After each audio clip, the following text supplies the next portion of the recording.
Димаш Құдайбергенов. Рахмет көп. Неправильно был использован голос, да? Все твои данные ты воткнул в одну скромную песню. Можно было бы обойтись и без микста. Микс — это высокий голос, да, то, что вы слышали. Вот именно в этой песне можно было бы обойтись без этого. Султана права. Мне не понравилось вот это, знаете, где невеста, вот бывает же, когда невеста в Запорожце, где вот, что лучше здесь, невеста или Запорожец? Зачем после второго куплета, зачем вы наверх полезли? Вообще не нужно этого делать. Это есть моменты, да, когда вот, ну, как исполнитель Витас, да, в тему там что-то сделал, да, нормально. А вот здесь вот в этой песне вообще не обязательно показывать свои вокальные данные. Вообще не нужно показывать их все время в каждой песне. Мы прекрасно знаем, кто вы. Конечно, когда вы подаете заявки, мы знаем, на что вы способны. Не нужно перед нами это показывать вовсе, да. Песня мне не понравилась, Это немного было безвкусно, на мой взгляд. Спасибо. Рахмет. Ринат Зайтов. Аның бірінші рет естіп отырмын. Өтірік айтпай ақ қояйын. Мен енді андай вокал жағын білмеймін, мына жағын айтып жатыр ғой, анау артық болды, мынау былай болды. Өзім сен сияқты әншілерді көрсем қорқам, шыны керек. Бұрын қуанатын едік, мә Витас сияқты әншілер пайда болды деп. Қазір бәрі шыңқылдай бастады. Осы бір еркекше дауысы өмір қылайын езіппен біздің эстрада бітіп қала ма деп ойлаймын кейде мен. Біреу шыңғыртып жатыр ма деп қорқасың ғой. Жарайсың, баса бер, осы бетте. Енді қазіргі беретін бағаға сен көңілің түспей ақ қойсын. Мен 8 берем, ашығын айтайын, себебі әнді бірінші рет тыңдап отырмын. Әрине, үлкен рахмет. Сөз әдемі? Сөз әдемі? Оның ешқандай несі жоқ. Әңгіме, жаңа айтып отырмыз ғой, біз баға берген кезде бәрібір көпшілікпен санасамыз. Бәрібір санасамыз. Ұры соқ бәрібір санасамыз. Бірақ сөзі, жаңа мен құлағым шалып қалған жерде өзі бір-екі жерден білінеді өзі. Қай жер дұрыс екенін, қай жер бұрыс екенін. Ал енді 9-8. Рахмет үлкен. Көп рахмет сіздерге. Енді жеке өз басың бұлай айтады болса, түсініп тұрмын қобалжып тұрғаның.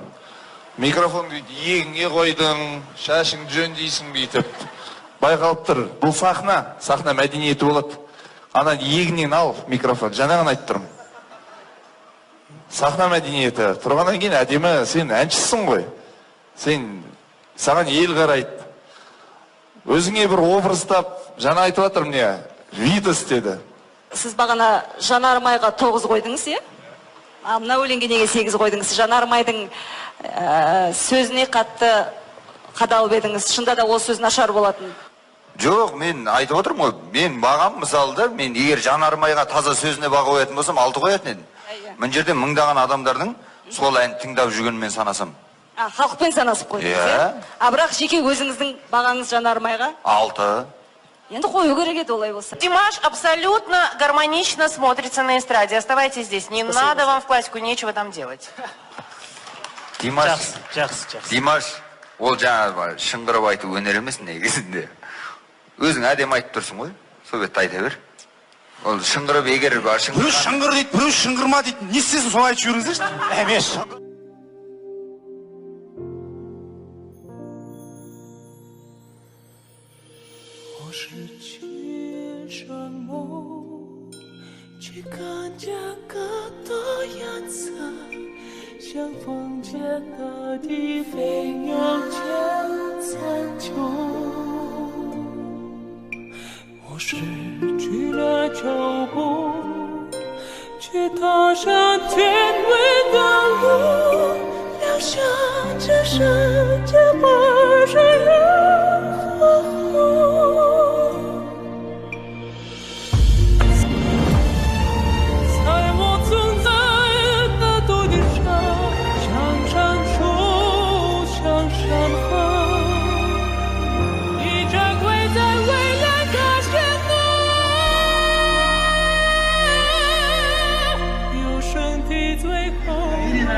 Народный артист Николай Иванович, артистка Аня Ворон, народный артист Димаш Құдайберген. Ура! Спасибо!